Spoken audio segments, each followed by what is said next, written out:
Can you imagine if you knew on January 28th, as opposed to March 13th, what they knew, what you might have done to prepare? They knew and they covered it up.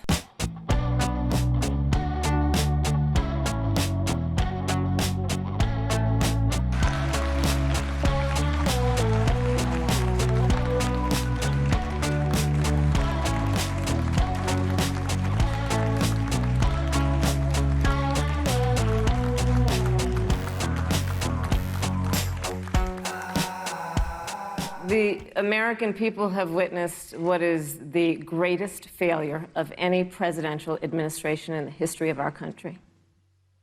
And here are the facts. 210,000 dead people in our country in just the last several months. Over 7 million people who have contracted this disease. 1 in 5 businesses closed.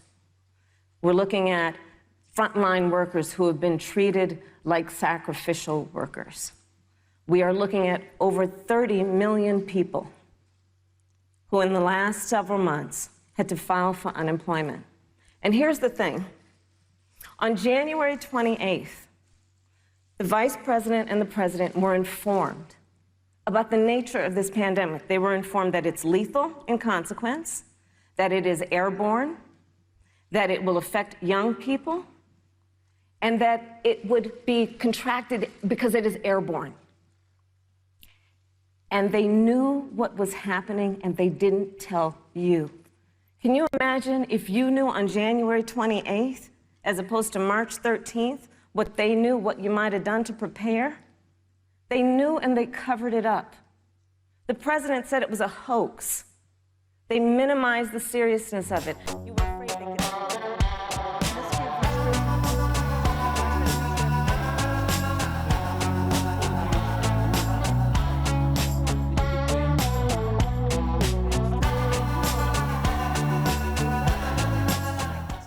Stop playing politics with people's lives.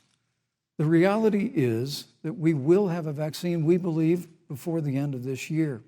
And it will have the capacity to save countless American lives. And your continuous undermining of confidence in a vaccine is just, it's just unacceptable.